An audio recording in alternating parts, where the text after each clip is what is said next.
नमस्कार दोस्तों, welcome to my channel. मैं हूं चांदकुबा। दोस्तों, आज हम बात करेंगे भारत के एक बहुत ही महान सेंट आदि शंकराचार्य की। इनको श्रेय जाता है कि इन्होंने हिंदुइज्म को भारत में फिर से एक बार रिवाइव किया, अद्वैत वेदांत को कंसोलिडेट किया एंड 4 मठों की स्थापना की, भारत के अलग अलग हिस्सों में गए एंड वहां पे भक्ति मूवमेंट का प्रचार किया। आज हम जानेंगे इनके बारे में भी एंड इनके द्वारा दिए गए कुछ इंपॉर्टेंट प्रिंसिपल्स जो कि हमें आज भी इंस्पायर करते हैं, आज उनकी हम चर्चा करेंगे। मुझे उम्मीद है कि ये सेशन आपको काफी पसंद आएगा। चलिए शुरुआत करते हैं, जानते हैं आदि शंकराचार्य के जीवन से जुड़ी हुई कुछ कहानियां।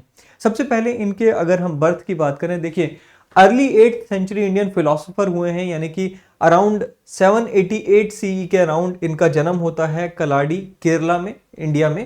एंड ये शुरू से ही ऐसा रहा है, इनके से जुड़ी हुई जो जीवन की कथाएं हैं इनकी, उनमें बताया जाता है कि बचपन में ही mastered Vedas and Upanishads and ये जाने जाते थे अपने डिबेट्स के लिए। बड़े बड़े स्कॉलर्स को इन्होंने अपनी डिबेट्स के थ्रू, अपने तर्क के थ्रू हराया है।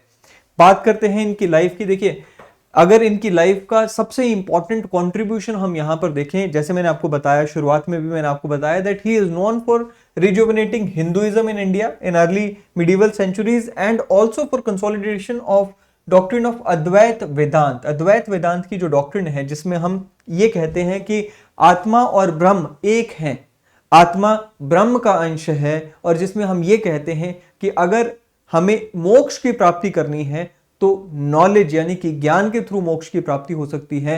और ज्ञान कैसा? कहते जी क्योंकि आत्मा और ब्रह्म एक है, आत्मा ब्रह्म के अंश है। अगर आपने आत्मा का ज्ञान हासिल कर लिया, वही सच्चा ज्ञान है, that is the true form of knowledge, और इसी से मोक्ष की प्राप्ति होगी। ये जो डॉक्ट्रिन है ना द्वैत वेदांत की, वो यहीं से हमें देखने को मिलती है। सो ये इनकी कंट्रीब्यूशन सबसे ज्यादा हमें देखने को मिलती है। चलिए कुछ इंपॉर्टेंट कंट्रीब्यूशंस, जो इंपॉर्टेंट प्रिंसिपल्स इनके रहे हैं, वो हम डिस्कस करते हैं फटाफट से। सबसे जो पहला प्रिंसिपल है दैट इज अद्वैत का, वो है मोनोइज्म का एंड निर्गुण ब्रह्म का। ये जो दो बातें यहां पर हैं, अद्वैत का मतलब क्या? देखिए, द्वैत का मतलब ये कि आत्मा और ब्रह्म अलग अलग एंटिटीज हैं, जहां पे ब्रह्म सुपीरियर एंड आत्मा जो है इंफीरियर है। लेकिन इनका ये मानना था कि अद्वैत, यहां पे भेद ही नहीं है आत्मा और ब्रह्म में, दोनों एक ही हैं। जैसे कहते हैं ना कि समंदर में से पानी की बूंद निकलकर अलग हो गई, लेकिन वो पानी तो बूंद में पानी ही है ना बेसिकली। सो वही यहां पर इनका कहना था कि अद्वैत है, कोई जो रिश्ता है आत्मा और ब्रह्म का, इसमें कोई डिफरेंस नहीं है। दूसरा इन्होंने क्या कहा? निर्गुण ब्रह्म का इन्होंने जिक्र किया, यानी कि ब्रह्म का, भगवान का, परमात्मा का कोई रूप नहीं, कोई आकार नहीं है, कोई रंग नहीं है, कोई शेप नहीं है। सो ये दो प्रिंसिपल्स यहां पर इन्होंने दिए। जैसे मैंने आपको अभी डिस्कस किया कि आत्मा परमात्मा का अंश है, अद्वैत है, आत्मा और परमात्मा में जो रिलेशन है वो they are equal in the sense की क्योंकि सेम है। तीसरा इन्होंने निर्गुण ब्रह्म का यहां पे बात की। नॉलेज की मैंने आपको बताया ही, जैसे कि ज्ञान इकलौता ऐसा माध्यम है जिसके थ्रू हम सेल्वेशन प्राप्त कर सकते हैं। और इसके लिए इन्होंने जो फेमस कोट है, क्या? ब्रह्म सत्या जगत मिथ्या जीवो ब्रह्मत्र नपरह। मतलब क्या? The absolute spirit is the reality, the world of appearance is maya. जो वर्ल्ड ऑफ अपीयरेंस है, जो एक्चुअल रियलिटी हमारे सामने दिखाई दे रही है, उसको इन्होंने माया यानी कि मिथ्या यानी कि इल्यूजन कहा। साथ ही में इन्होंने कहा कि एकमेव अद्वितीयम ब्रह्म, the absolute is one alone not two. So एक अकलौता ब्रह्म है, उसके अलावा कुछ नहीं है। अब इन्होंने उससे जुड़ी, माया से जुड़ी एक और बात कहा कि the world like a dream full of attachments and aversion seems real until the awakening. अब इन्होंने माया को एक इल्यूजन कह दिया, ब्रह्म वर्ल्ड को एक इल्यूजन कह दिया एंड ब्रह्म को सच्चाई कह दिया।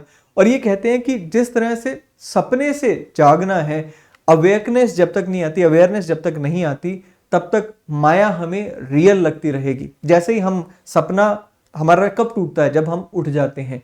जैसे ही उठ जाते हैं सपना गायब। उसी तरह से अवेयरनेस है, जागना है, जैसे हमें रियल अवेयरनेस आ गई, रियलाइजेशन आ गई, माया का सपना कहते टूट जाएगा।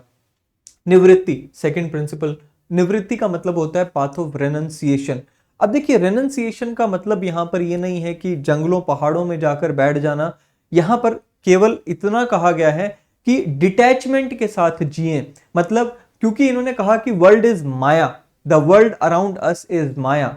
माया मतलब इल्यूजनमेंट है। इसका मतलब यह है कि हमें डिटैचमेंट के साथ अपना काम करना चाहिए। यहाँ पे कतई निवृत्ति का मतलब ये नहीं है कि भाई आप अपने काम धंधे छोड़कर और केवल ब्रह्मलीन हो जाओ, भक्ति में चले जाओ, ऐसा नहीं कहा इन्होंने। कहा this detachment is not about abandoning the duties but rather performing them without attachment to the outcomes embodying the teachings of Bhagavad Gita. So basically ये निवृत्ति का मतलब है कि भाई आप जगत को रिनाउंस करो, निवृत्ति करो, और रिनाउंस करने का मतलब यह है कि भाई अबंडन करना नहीं है, डिटैच होकर इसके साथ रहना और अपना काम करना, फल की इच्छा किए बिना काम करना। बात करते हैं विवेक की। विवेक और एक इंपॉर्टेंट प्रिंसिपल इन्होंने जिसके ऊपर काफी ज्यादा इंपॉर्टेंस दी। विवेक का मतलब होता है टू डिसर्न बिटवीन राइट और रॉन्ग, और यहां पर अगर हम स्पेसिफिकली बात करें, विवेक का मतलब है discern between eternal and transient. यहां पर ये बार बार हमें समझाते हैं कि भाई जब भी आप काम कर रहे हो आपको ये समझना होगा कि ट्रांजिएंट क्या है, यानी कि टेम्परेरी क्या है, एंड एटर्नल क्या है, एंड ये डिफरेंशिएशन करने का पर्पस क्या है, so that you should not lose focus from the permanent, you should not lose focus from the final goal, that is the attainment of Brahma. Attainment of ब्रह्म कैसे? True knowledge के through. सो वो यहां पर ये बार बार उसके ऊपर जोर डालते हैं।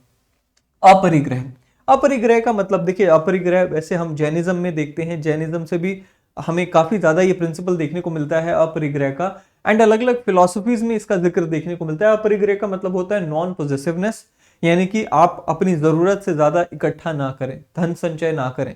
अब ये क्या कहते हैं? कहते जी advocated for a life of simplicity and contentment free from excessive desires for material possessions as a means to spiritual growth and inner peace. So basically इनका ये मानना था कि आप जितना ज्यादा संचय करते हैं, चीजों को इकट्ठा करते हैं, आप अपने रियल गोल से अलग होते जाते हैं, क्योंकि आप डिस्ट्रैक्ट हो जाते हैं, राइट। सो वो ये इनका अपरिग्रह। अहिंसा का मतलब क्या है? अहिंसा का मतलब we all know peace and non violence हो गया, एक मॉरल प्रिंसिपल जिसके ऊपर इन्होंने काफी ज्यादा जोर दिया। फिजिकल अहिंसा ही नहीं बल्कि मॉरल एंड अहिंसा of thoughts and words also, मतलब आप किसी को नुकसान फिजिकली ना पहुंचाएं, उसके साथ साथ ये भी जरूरी है कि शब्दों से और अपने विचारों से भी किसी के बारे में गलत ना सोचे, ना बोलें। ही हाईलाइटेड द इंपॉर्टेंस, इनफैक्ट इन्होंने अहिंसा के साथ साथ कंपैशन एंड एम्पैथी के ऊपर जोर दिया कि भाई किसी को गलत तो क्या बोलना, आपको तो दूसरों की सेवा करनी चाहिए, कंपैशन होना चाहिए आपके मन में, एम्पैथी होनी चाहिए। चल आखिरी जो इनके जो प्रिंसिपल्स हमें डिस्कस करने हैं वो है सत्य और धर्म। सत्य we all know, truthfulness, truthfulness at all cost, ये इन्होंने यहां पर कहा कि भाई आपको सच्चाई के मार्ग पे चलना है। एंड धर्म that is righteousness, that is your prescribed duties, उसको आपको फॉलो करना है। अगेन यहां पे डिटैचमेंट का मतलब ये नहीं है कि आप अपना धर्म भूलकर, अपनी ड्यूटीज, अपनी जो वर्ल्डली ड्यूटीज हैं उनको भूलकर सिर्फ और सिर्फ जंगलों में जाकर, पहाड़ों में जाकर भक्ति करो, ऐसा नहीं कहा इन्होंने। इन्होंने कहा कि आप अपना धर्म करते हुए, अपनी ड्यूटीज को निभाते हुए और उस परमात्मा को अचीव कर सकते हैं, मोक्ष को अचीव कर सकते हैं। ये कुछ इंपॉर्टेंट प्रिंसिपल्स आज हमने पढ़े आदि शंकराचार्य के जीवन से। मुझे उम्मीद है कि ये सेशन आपको पसंद आएगा। पसंद आए तो इसे लाइक एंड शेयर करना ना भूलें, चैनल को सब्सक्राइब करना ना भूलें। अगले सेशन में फिर मिलेंगे। Till then thank you, have a